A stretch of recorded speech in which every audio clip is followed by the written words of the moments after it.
What's good, y'all? Hey, I've been working long nights tonight, you know what I'm saying? But right now we're about to take this valley cover off and replace the gasket under it.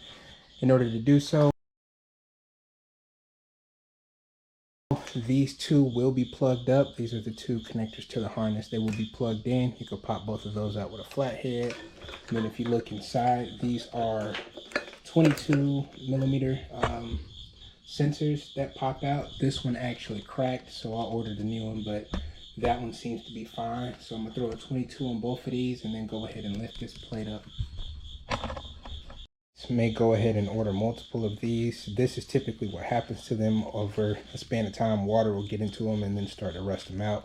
The sensor completely cracked and then it's just rusting and starting to disintegrate. So what I'm gonna do is go ahead and swap the gasket out. I'm not gonna tighten it down until the two sensors come in, and once they come in, connect the knock harness back to it, and then we'll be good to go. So I'm gonna go ahead and pop this plate up. It should be pretty simple to my understanding, and you should be able to, once you get those bolts out, just get under here and lift somehow, some way, somehow.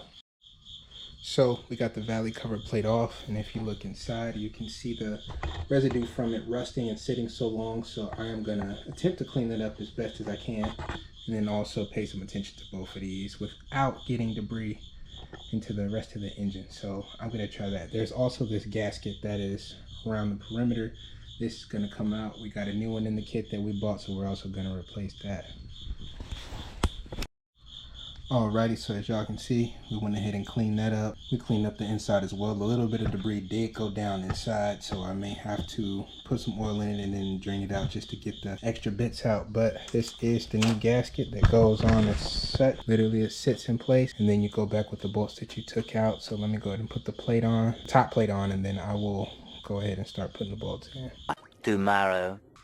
What's good with y'all YouTube? It's your boy J-Lo here again, back again with another video, and this is another late night one. You know what I'm saying? I turned it around, it's pitch black outside, but your boy is on a mission. You know what I'm saying? We trying to finish this engine, and we've made some decent progress. Last video I took off the heads and I also took off the valley cover plate. I got the new gaskets on those. None of them are torqued down because I had to buy new hardware. So if you are, let me stand in front of the light right there. If you are doing this alongside with me, when you replace the heads, make sure you use new hardware. Pretty much the bolts are torqued to yield. So once you torque them to the right spec, they stretch to apply the correct amount of pressure to keep the head down. If you reuse the old ones, it's not guaranteed to torque back down to the same spec. Even if you were to use like thread locker or something like that, it's not guaranteed, and you run the risk of warping your head if it lifts while it's under a load because you didn't change your hardware. So don't end up in that predicament.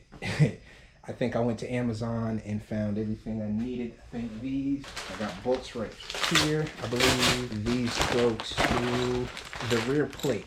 This is for the rear main seal plate. This is the bolts for this, and then I got the bolts for the head and then the valley cover. So that's all we're doing today. We're gonna throw them bad boys on and then torque them down. Yeah, let's move forward with the video.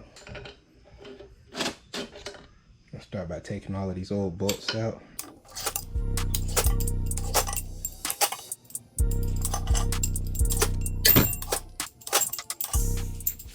Also really weird, these hoes stink. I don't know what about these bolts stink, but these stink.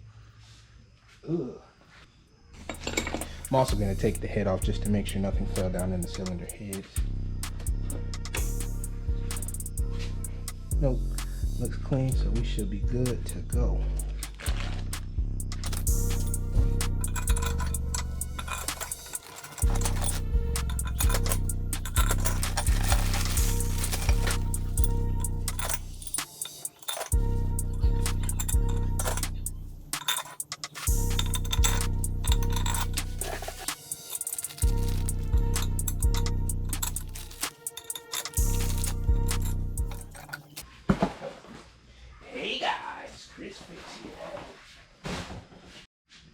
So far all we've done is drive each bolt down. We haven't torqued anything, so do not torque these super tight with just a wrench. Just get them seated to the bottom, and then you're going to take a torque wrench. If I'm not mistaken, it's going to be either 15 or 18 pounds. I will confirm and let y'all know, but yeah. Okay, man, come on. Life would be a dream. Sequence. So I will also put this in the video so y'all can see it clear, but this is the torque sequence of each bolt. First pass you go through, I think he said 22 foot-pounds. So all of the, I can't remember what size this is. I think it's a 16. The bottom 2 rows of 16, you're going to do those first at 22 foot-pounds across, and then we'll worry about the top 10 millimeters later.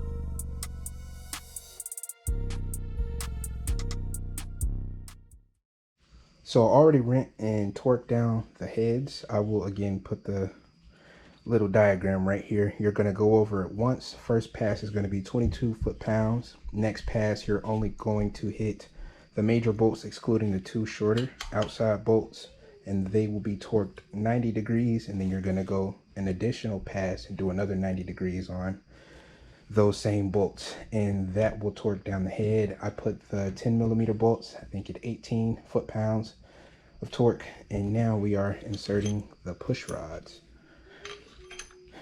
Once these get set into place, the rest of this process is quite simple. You just put the lifters back in place and you'll be able to throw the valve covers back on. The deal with the push rods, when you push them in, make sure you feel them seat at the bottom. If they don't, it will not perform how the vehicle is supposed to. So that is the crucial part of that. Make sure that they seat in the little bowl at the bottom.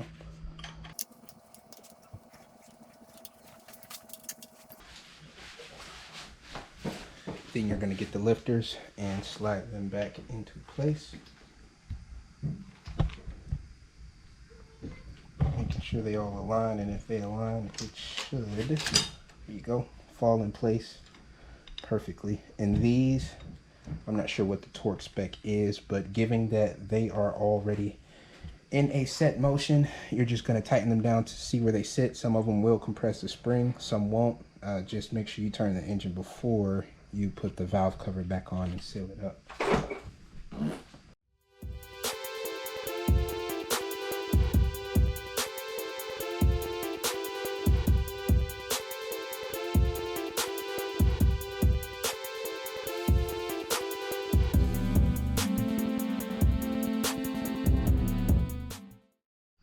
So we went ahead and tightened the lifters down. Now we can go ahead and throw the valve covers on this side and that side. I torqued both down to spec.